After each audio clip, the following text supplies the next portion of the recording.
ini salib ini kan orang tua saya kan muslim semua aslinya, jadi aku dipaksa jadi muslim waktu itu. Kalau tato lebih nggak sakit soalnya kan cepet dia gitu. Kalau ini kan per titik tek tek tek tek tek tek, tek. Ya satu-satu dulu semuanya nggak usah pakai baju saya.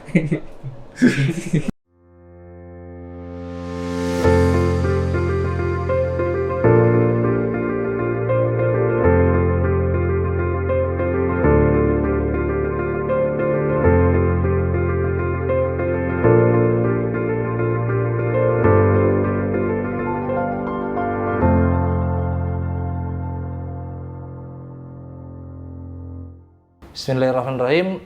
Saya Muhammad Iqbal Firdaus di Go Hijrah. Saya sebagai koordinator kegiatan.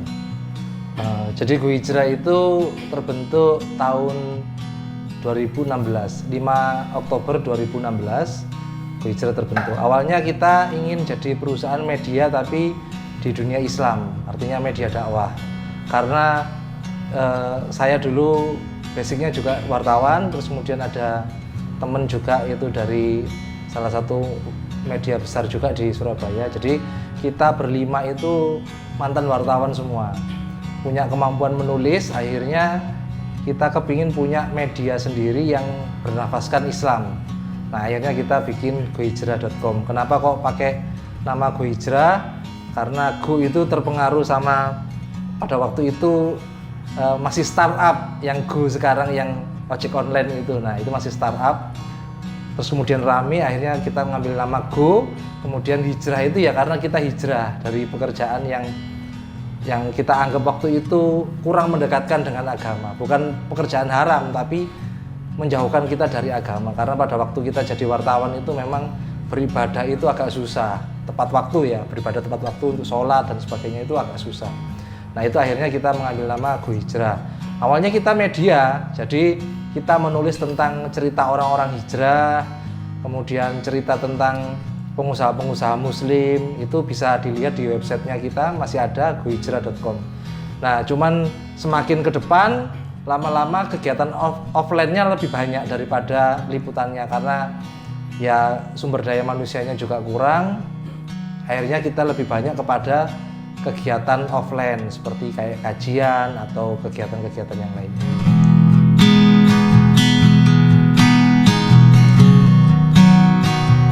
Ya kalau memang komunitas banyak, tapi yang benar-benar komunitas itu kita. Jadi kita memang benar ada orangnya, ada kantornya, terus kemudian kita itu juga melakukan pemberdayaan keluar, terus kemudian kita juga empowering masyarakat. Nah, kita juga melakukan pendampingan terhadap masyarakat di luar. Misalnya kalau kita punya program desa mitra, bukan binaan tapi desa mitra, misalnya di daerah Bojonegoro atau di Bromo. Nah, kita punya desa mitra yang kita selalu melakukan ya kegiatan di sana. Nah, jadi kita memang banyak yang orang mengaku komunitas hijrah, tapi yang hijrah itu ya kita nggak mengklaim bahwa Go Hijrah itu satu-satunya, enggak. Tapi yang benar-benar komunitas itu yang saya lihat itu ya masih Go Hijrah. Ada orangnya, ada kantornya, ada kegiatannya, itu rutin. Terus kemudian kita relawan, enggak ada yang digaji.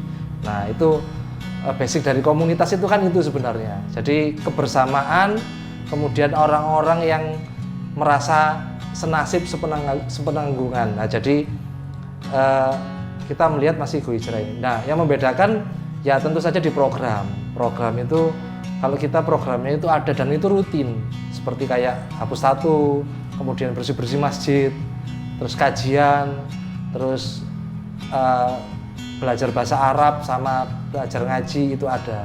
Kita dulu juga ada pembinaan di lapas kelas 1 di Porong, itu juga kita melakukan pembinaan di sana. Tapi qadarullah karena masa pandemi ini dilarang masuk, dilarang besuk, jadi sampai saat ini kita masih vakum sejak tahun 2020.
Ya, jadi program kita itu yang pertama itu adalah pengajian.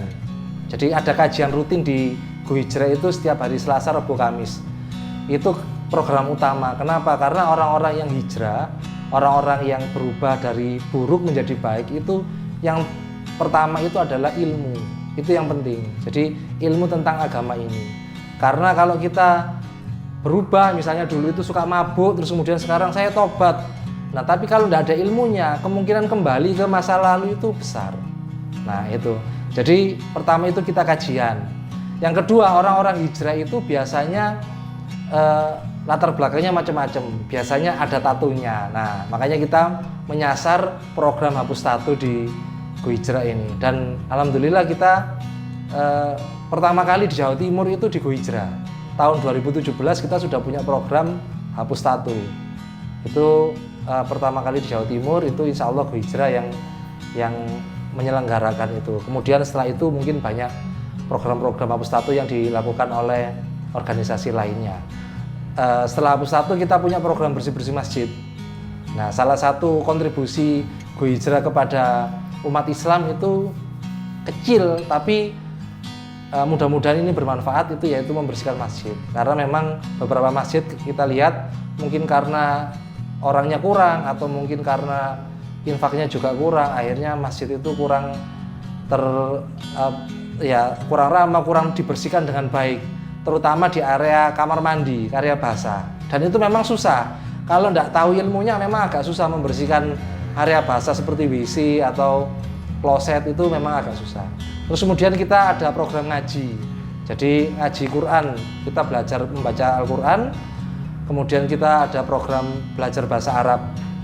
Kita juga ada program Go Hijrah Ahad Ceria, itu pengajian untuk anak-anak. Itu dilaksanakan 1 bulan sekali. Cuman karena pandemi ini, karena itu mengumpulkan massa banyak dan masanya anak-anak, itu maka untuk sampai saat ini kita liburkan sejak tahun 2020.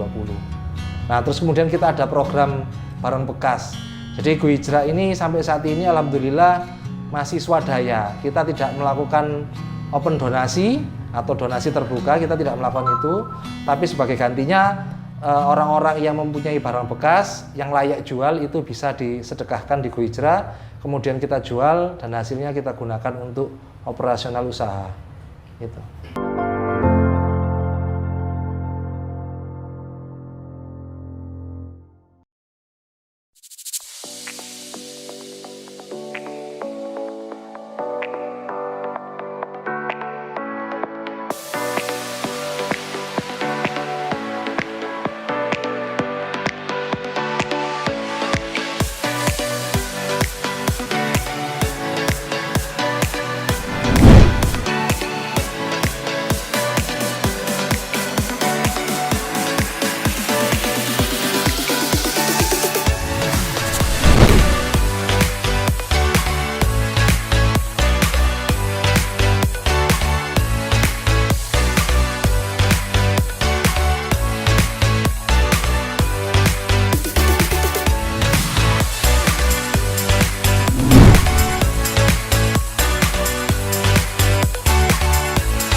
Yang pertama itu program Hapus Tato itu inisiatornya itu dari Jakarta.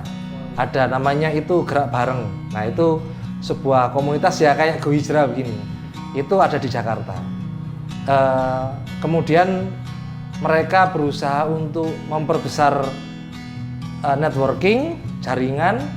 Nah, alhamdulillah yang dikenal mereka itu saya di Surabaya. Nah, akhirnya mereka menghubungi saya, dan di samping itu juga teman-teman di Go Hijrah kan banyak yang bertato.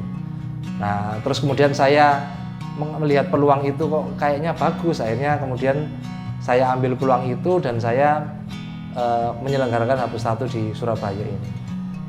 Orang Jawa itu bukan budaya tato. Kalau Jawa, kalau kita hidupnya di Jawa, bukan budaya tato. Kalau dari cerita-cerita teman-teman yang kesini itu memang punya masalah selain tato saja.